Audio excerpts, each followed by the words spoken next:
Okay, if you've been on the internet in the past few years and haven't heard the name Emma Chamberlain, it's time to ask where you've been. Well, hello, I am that person. And if we're if we're being completely honest here, I had no clue who she was, and you would have secondhand embarrassment looking at my recent Google/Siri inquiries while writing this episode. Guys, I am an elder millennial who works in marketing, so I feel like I should know this.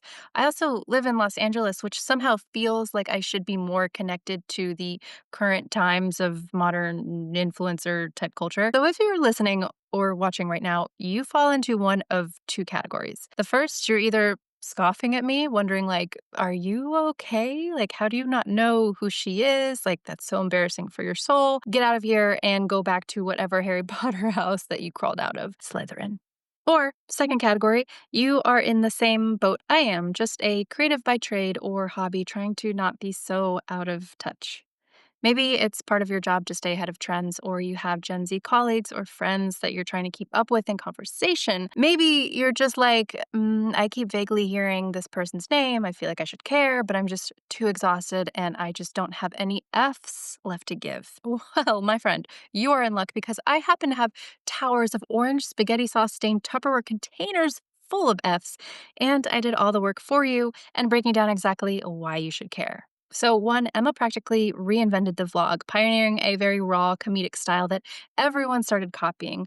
Literally a voice, or an image, whatever, of a generation. Two, she took a personal obsession, coffee, and by the age of 18 spun it into a multi-million-dollar brand. We'll get more into that later. And number three, she went from filming videos in her childhood bedroom to interviewing celebrities on the Met Gala red carpet. Yes, the Met Gala. And she's done it all while staying 100% herself. Everyone, and I mean everyone, in the creative world can learn something from Emma's pretty wild journey. So sip on something nice and maybe iced and hang out for a while because Emma's story just might inspire you to embrace your inner weirdo and run with it. Cue the music. Hey there, I'm Melody Bose, your host of Jeans with the Blazer, a podcast about rewriting the rules of work and life. All right, so Emma is everywhere.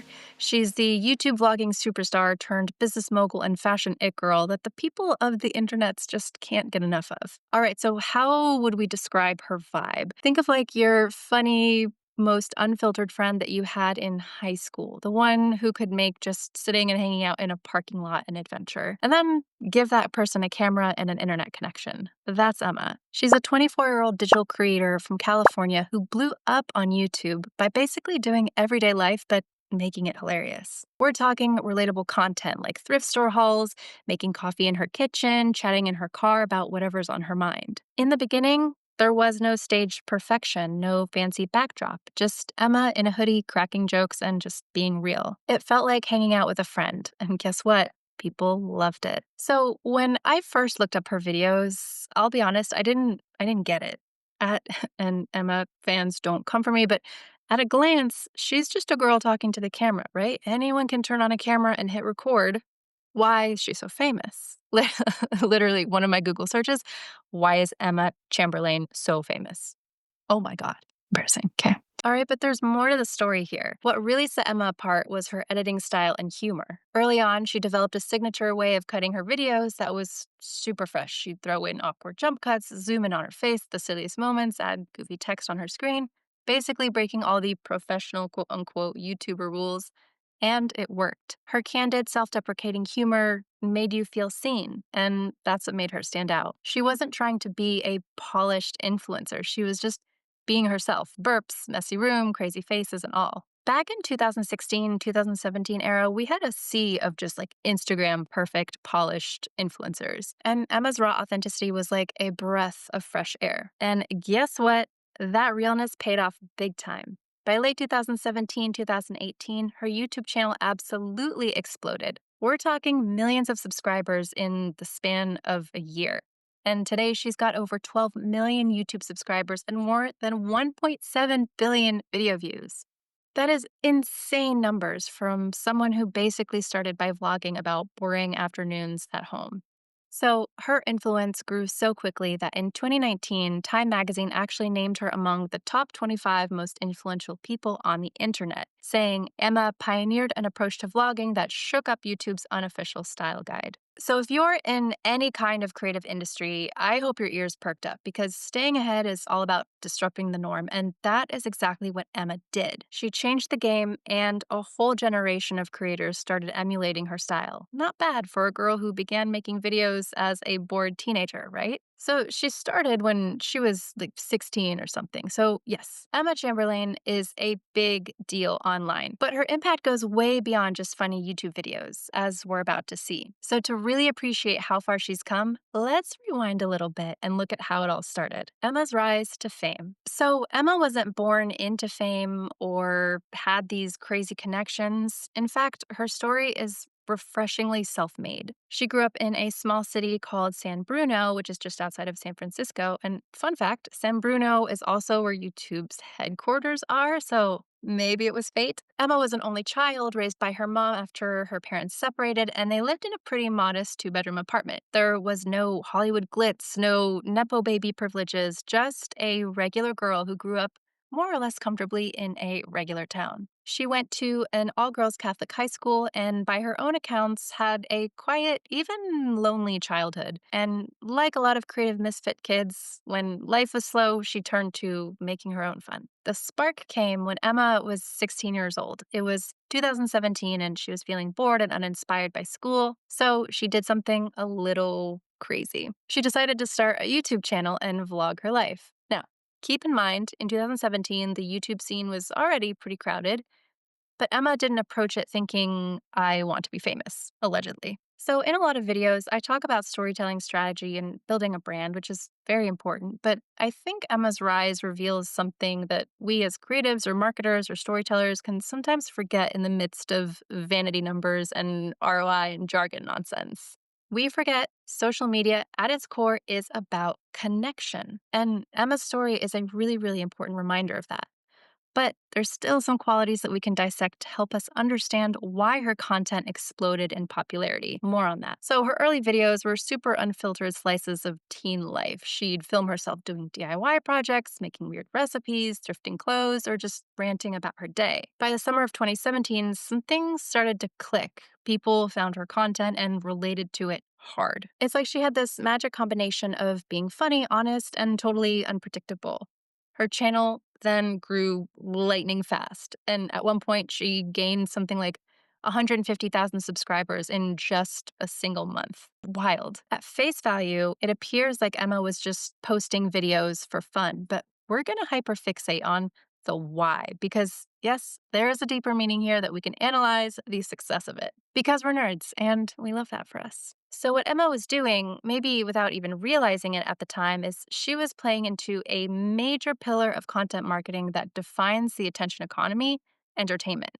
So, there's four: there's educate, inspire, persuade, and entertain. If you can master at least one of the four with your content, you're on the right track. Combine that with consistently showing up, creating intrigue with your content, and a fearless attitude that embraces being perceived by an audience. Boom, there's your formula. It's more complicated than that, but at the very core of it, that's really it. But okay, think about it. You can be witty and authentic and relatable, but if you only post once every 3 months, your content can eventually get lost and forgotten about, especially in our oversaturated content world. And this doesn't matter whether you're a creator or work for a brand, it's all the same. Now, if your content is bland or low effort and it doesn't add value, it doesn't matter if you're posting 5 times a day because you have to do more than just show up. You have to connect with the audience. And then if it isn't authentic, people can tell when you're holding back as a creator or a brand is overly polished and not tuned in. Emma landed so effectively with her audience because she was sharing things her audience might be thinking or feeling, but aren't brave enough to say. That kind of presence makes you someone to look up to and to look forward to. And then she just kept going with it. So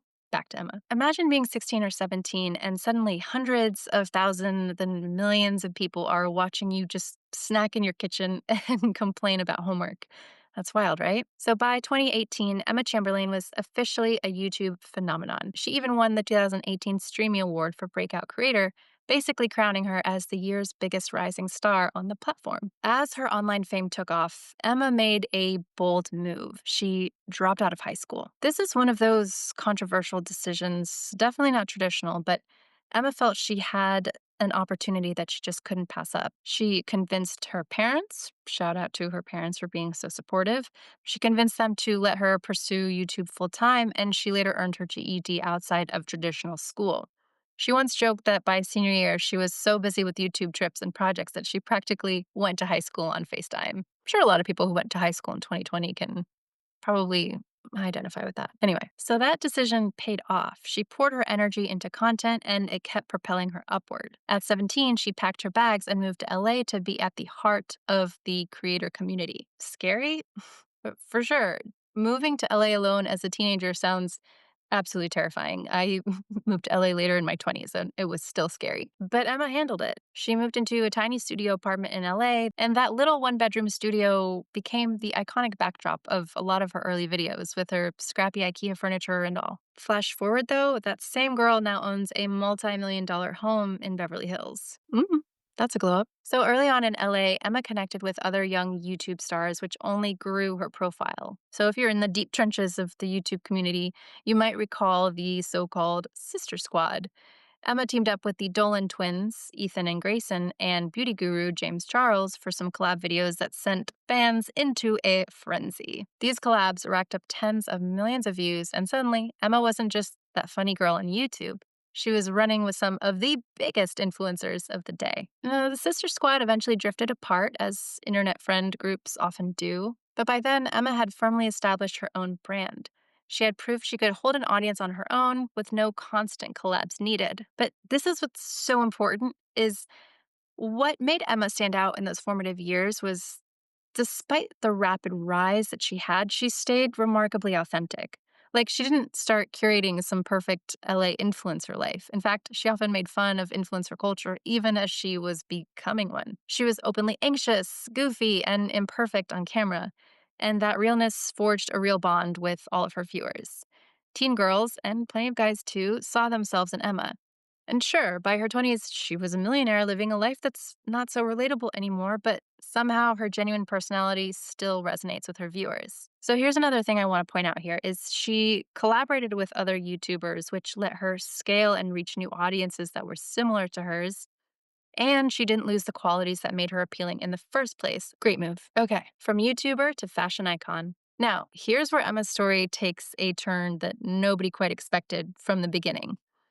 She had conquered YouTube, but could a scrunchy wearing, coffee chugging vlogger from the Bay Area cross over into the elite world of high fashion and mainstream celebrity? The answer is absolutely yes. Emma didn't just dip a toe in the fashion world, she leapt in and grabbed its attention in a way we really hadn't seen before from an internet creator. It started around 2019 when Emma's star was still rising fast. Luxury fashion brands, always on the hunt for young audiences, took notice of her huge following and her unique style. In fact, that year, Emma scored an invite to Paris Fashion Week with Louis Vuitton, a partnership co-sponsored by YouTube.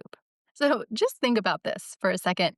Just an 18-year-old YouTuber sitting front row at Louis Vuitton show in Paris, dressed head to toe in the garments, just mingling with editors and other A-list celebrities. That was practically unheard of at the time. And she killed it. Emma's presence was so well received that Louis Vuitton went on to sign her as a brand ambassador, and she was one of the first YouTube personalities to achieve that kind of status with a super couture brand. And it truly began to bridge the gap between digital influencer culture and old school luxury fashion. And it didn't stop at LV.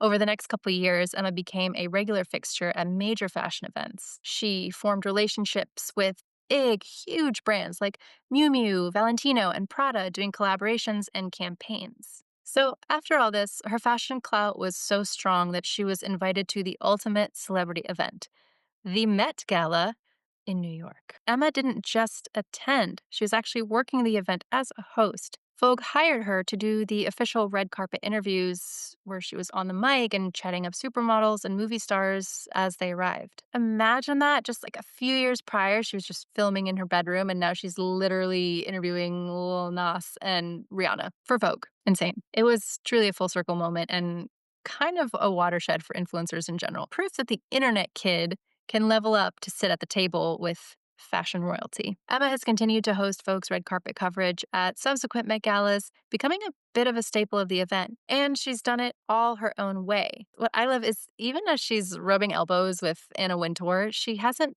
morphed into this polished, generic celeb. I mean, she's for sure like upgraded from what I've seen, just her maybe sense of style and stuff, but she keeps her quirky, sometimes edgy personal style, and that's cool. She's been known to make faces in photos and crack jokes in interviews, just bringing that Emma realness. Guys, this was a genius move because Emma could have stayed complacent with her content in her own corner of the internet. But she did not stop. She kept looking at the bigger opportunities that both interested and aligned with her to achieve that mainstream success. So, in an era where many celebrity influencers are hyper curated and camera ready 24/7, Emma stands out by being a little more eccentric and bold, fashion wise and personality wise. And what's especially interesting is she hasn't lost her individuality on her climb up. Aside from high fashion clothing, she also became an ambassador for luxury jeweler Cartier in 2022. And she's worked with cosmetics brands like Lancome and others. So by her early 20s, Emma Chamberlain has transformed from a YouTube content creator into a bona fide fashion and beauty influencer just on a global scale. In fact, she was named to Forbes 30 Under 30 list in the social media category and even made it to Time's elite Time 100 Next list of emerging leaders. So the media knows what's up. Not to mention, she's also graced the covers of magazines like Cosmopolitan and Allure. This crossover success was enormous. It shows a path for creators to go mainstream without losing their identity. That's what makes creators so special. And Emma did it by being genuinely passionate about style and connecting with Gen Z audiences that fashion brands are eager to reach. So it makes sense. She basically became a spokesperson for her generation, whether she intended to or not. And through all this glitz and glam, guess what Emma was still doing? Making content. Girl didn't give up.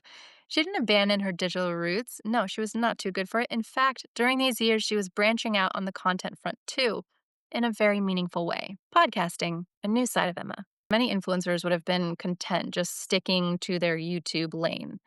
Not Emma, no. She was getting that bag, but at 18, she was already looking for new ways to express herself, and she found one in podcasting. In April 2019, she launched a weekly podcast originally titled Stupid Genius, which she later rebranded as Anything Goes. This let Emma open up to her audience in a whole new format, just her behind a mic talking about life, just honest conversations. And surprise, surprise, it was a hit. Her podcast episodes, which cover everything from mental health and personal growth to pop culture and funny anecdotes, showed a more reflective, intimate side of Emma that maybe didn't come through in the fast paced vlogs. And the response was enormous. Anything Goes shot to the top of the charts, literally hitting #1 in 50 countries on Apple Podcasts at one point. Now, why did the podcast resonate so much? I think it's because Emma has always been just about authentic connection, and the podcast is even more personal than video. In your ears, she sounds like a close friend confiding you. It's a very intimate space podcast because, it takes a lot of commitment to watch a video and you kind of have to be committed to that. But a podcast, you can be like folding your laundry, getting ready, going out. So it feels a lot closer. She's also very candid about topics like anxiety and going through young adulthood, staying grounded despite fame. And listeners, which are many of the same young women who grew up with her videos, found it comforting and empowering. Makes sense. It proved Emma wasn't just a one dimensional, silly vlogger. She could engage in deeper, more thoughtful conversations. It's unpredictable, it's unfiltered, and it further cemented her bond with fans. So, by branching into audio, Emma also demonstrated a savvy lesson: diversify your platform. She knew that YouTube might not last forever, or maybe she'd burn out on filming. So she expanded into a medium where she could continue to grow and connect. In fact, around 2021, she did slow down a bit on YouTube output, focusing more on the quality over quantity and sanity over hustle, which is very important. And it's a reminder to creatives that trying new formats can keep your career fresh and resilient. Now, as if being a top YouTuber, a fashion icon, a successful podcaster by her early 20s wasn't enough, Emma had another big chapter. entrepreneur and businesswoman. This is one of my favorite parts of her journey because it shows how she turned her personal passion into a booming enterprise, building the Chamberlain Coffee empire. So, if you've followed Emma for any length of time, you know one thing is for sure. The girl is obsessed with coffee, aren't we all? But early in her vlogs, a running theme was Emma with a huge cup of cold brew in hand, and it became kind of a running joke with her fan community. So, what did Emma do with all of that well known love of coffee? In true entrepreneur fashion, she turned it into her own brand. Enter Chamberlain Coffee. Emma launched Chamberlain Coffee in late 2019 when she was just 18 years old. And this wasn't just some vanity project where she just slapped her name on a product. It was a carefully thought out business that made sense for her brand and her audience. I talked about this same effect in the episode about Rihanna with Fenty. It was a natural next step for her as a business venture, where Rihanna had music and she ventured into makeup and skincare. Emma ventured from doing YouTube and creating content to fashion to coffee because it just aligns so well with her brand. One might say that this was a long time coming because fans had been begging for her personal coffee recipes and her favorites for ages. So remember, this was around the time that the Dalgona whipped coffee trend was huge. A lot of us have, blocked out 2020, but that was a big part of it. So Emma delivered on that. Chamberlain Coffee started as an online direct-to-consumer coffee line selling high-quality beans and unique blends that Emma helped curate. She partnered with an established coffee roaster, California-based Bixby Coffee, to make sure that the product was legit. And from day one, Emma emphasized things like organic, fair trade coffee, and fun, sustainable packaging. This all aligned with her values that she and her Gen Z fans cared about. For example, the coffee came in cute, compostable, single-serve bags like tea bags for coffee, and it had quirky names and little cartoon icons. It was very her, playful, but also eco-conscious. And guys, the launch, it was massive. In fact, the initial online release of Chamberlain Coffee practically sold out within 24 hours. Her fans crashed the site trying to get a piece of Emma's coffee. I mean, clearly she had a built-in market here. So over the next couple of years, she expanded the product lineup, and it wasn't just ground coffee anymore. She added matcha powders for the matcha latte crowd, cute mugs and accessories, even merch like sweatshirts related to the brand. Chamberlain Coffee essentially became an extension of Emma's lifestyle. If you loved her vibe, you could buy a piece of it in the form of these adorable coffee products. But here's where it gets really impressive. I know I've been saying that a lot, but the girl keeps climbing, okay? Chamberlain Coffee didn't remain an online-only niche. It blew up into a full-fledged retail brand. That's a really tough barrier to cross. So by 2022 and 2023, Emma and her team took the company to the next level, landing partnerships to get her coffee on actual store shelves. They secured distribution in major retailers like Whole Foods, Target, and Walmart. That's when you know it's not just like YouTube merch anymore, it's just a national consumer brand. In fact, reports by late 2024 indicated Chamberlain coffee products were available in over 8,500 stores across the country. By some estimates, the brand was on track to hit $30 million in annual revenue by 2025. Not bad for a business literally born from a teen vlogger's kitchen counter. Now, what's really cool is how Emma grew the brand while keeping its identity authentic. So she's made claims that she wasn't even taking the profits at first, that she was reinvesting everything to make the coffee business bigger and better for the long haul. That shows a good bit of maturity and vision. So she wasn't in it for just a quick buck or a cash grab from her fans. She genuinely wanted to create something lasting so that she could be proud of it and that her followers could love beyond just her personal name recognition. Chamberlain Coffee also got creative with collaborations. They've done limited edition product tie-ins like a matcha lemonade drink collab with Swoon in 2022, and even a quirky coffee-infused dry shampoo with a beauty brand, because why not combine your morning cold brew with your hair care routine? They've also popped up at events and even mixed coffee with a cocktail culture, partnering with Kendall Jenner's 818 Tequila on an espresso martini. Genius. All of this kept the brand just buzzing and in sync with the trendy lifestyle. So the culmination of all this success, yes, it gets bigger. In January of 2025, Emma opened the first physical Chamberlain Coffee in LA. It's like her empire just manifested in the real world. So on opening day, fans flocked to the Westfield Century City Mall and reportedly waited over an hour in line just to buy a latte or smoothie from Emma's shop. Can you imagine just dozens of people just happily standing in a queue for coffee? Not like, a new iPhone or like a video game or book drop, just coffee. And because it's not just any regular old coffee, it's Emma's coffee. That is brand power. So the cafe serves all the classic espresso and matcha drinks, including some signature concoctions that Emma dreamed up, such as a peanut butter mocha, a pistachio matcha latte, very on brand with her pretty quirky tastes. And for the true stans, you can even order your drink made the Emma way, which is her personal twist, which is an almond milk latte with extra cream, basically. So seeing that physical store was a really proud moment for a lot of her fans who've watched her journey, especially from the beginning, because in just 6 years, Emma went from filming in her bedroom with a cup of homemade coffee to running a business so successful it occupies real estate. As one article puts it, by 23, she had conquered many industries and showed no signs of slowing down. It really seems like the sky's the limit for what she can do next. And Emma has hinted that she's interested in potentially more cafes or other business ventures in the future. Given her track record, would you bet against her? No. Let's see what she does next. So, in Emma's own journey, the thread that ties everything together is being true to herself while fearlessly exploring new territory. She broke the mold of what a YouTuber could achieve, and she did it without a blueprint. There was no precedent for an internet creator becoming a high fashion muse and the CEO of a coffee company all before turning 23. Emma made that path. She laid it down brick by brick and walked it herself. That should tell all of us creative misfits that our unconventional paths can lead somewhere pretty incredible too. So whether you are an artist, an entrepreneur, a content creator, or just someone trying to make your mark in the creative world, I hope Emma's story fires you up because she is living proof that you don't have to fit into old boxes or play by old rules. You can be the outsider and suddenly find yourself on the inside of industries that you admire. You can start from a quiet room in a small town and end up influencing millions, all by embracing your unique voice, working hard, and not being afraid to leap into the unknown. Thanks for hanging out.